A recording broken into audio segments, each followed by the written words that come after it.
देखिए, आज का दिन हमारे देश के इतिहास के लिए बहुत ऐतिहासिक दिन है। आज हमारे बाबा साहब भीमराव अम्बेडकर जी के रूप में देश ने एक ऐसे महामानव को पाया, मैं समझता हूँ समाज के आखिरी व्यक्ति तक की हर तकलीफ़ को न केवल समझा बल्कि समझने के साथ साथ संघर्ष भी किया। और संघर्ष के बाद जब देश को आज़ादी मिली तो आज़ादी के बाद देश के संविधान के माध्यम से समाज के हर व्यक्ति को हक, न्याय, अधिकार, उसकी सम्मान, उसकी गरिमा से लेके उसकी राजनीतिक, सामाजिक, आर्थिक हर तरह के न्याय न केवल दिलाया बल्कि कानूनी तौर पे, संवैधानिक तौर पे इतना हक दिया जिसकी वजह से आज समाज में हर व्यक्ति सम्मान और स्वाभिमान का जीवन जी रहा है। और आज का दिन हम समाजवादियों के लिए, और समाजवादियों ही नहीं बल्कि पूरे देशवासियों के लिए एक संकल्प लेने का दिवस है, क्योंकि जहां हम बाबा साहब को आज याद कर रहे हैं, स्वाभाविक है बाबा साहब के जीवन के बारे में हर तरह की चीज़ों की चर्चा हो रही है।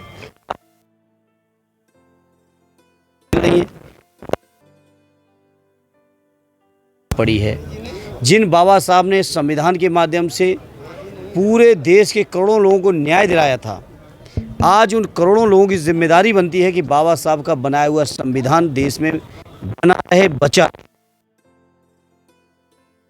के ऊपर। बाबा साहब ने अपने जीवन काल में भी इस बात को कहा था कि देश में जीवित रहूं ना रहूं, संविधान के तौर पर मेरी आत्मा हमेशा जिंदा रहेगी।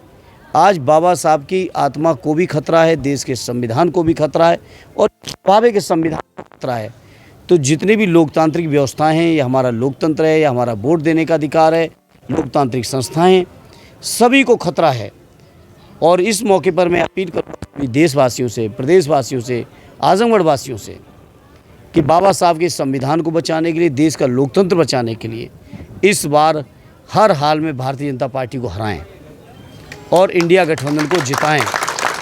जो जातिवाद है, जो पूंजीवाद है, इसको लेकर उसको बाद में, उसके बारे में हम बाद में बात करेंगे। अभी पहली और सबसे महत्वपूर्ण लड़ाई ये है कि देश का संविधान बचे, देश का लोकतंत्र बचे। आज चूँकि संविधान निर्माता बाबा साहब की जयंती है तो हम इस बात और अपने संकल्प को दोहराते हैं कि हम लोग जीवन की आखिरी सांस तक संघर्ष करके बाबा साहब के संविधान के ऊपर जो हमला है, जो खतरा है, उस हमले को हमेशा हमेशा जो हमारे देश के हर व्यक्ति के रगों में बसा हुआ है, उस संविधान की रक्षा करने का संकल्प हम सब समाजवादी लोग अपने राष्ट्रीय अध्यक्ष माननीय अखिलेश यादव जी के नेतृत्व में लेते हैं। कल आग लग गई थी, क्या कहना चाहेंगे कि लोगों की जनता को लाभ मिला है तो शुरू हो जाए? अब ये गुणवत्ता से काम ही नहीं हुआ होगा, नहीं तो अभी बताइए, प्रधानमंत्री मेरा अंदाज ज़्यादा से ज़्यादा 2 महीने पहले आए थे, उद्घाटन करके गए 2 महीने के अंदर, 10 मार्च को। हाँ तो अभी आप 10 मार्च को आप सोचिए, 1 महीना 4 दिन हुए हैं। आप सोचो, अब इसका जवाब बीजेपी के लोगों से मांगो कि किस गुणवत्ता से उन्होंने काम किया। बड़ी घटना होनी बड़ी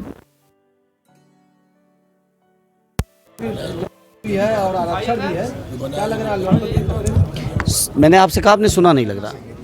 संविधान अगर खतरे में है तो कोई भी चीज़ सुरक्षित नहीं है, क्योंकि हर चीज़, कि आप भी ये जो चौथा स्तंभ है हमारा, ये भी खतरे से बाहर नहीं है। ऐसा नहीं कि केवल राजनीतिक लोग या समाज के, आप लोग भी खतरे से बाहर नहीं हो। और आप भी, पड़ोसी देशों में ऐसी स्थिति है कि वहाँ की मीडिया की खबर देश के बाहर नहीं जा सकती है, या सरकार के अप्रूवल के बिना वो नहीं टेलीकास्ट हो सकती है।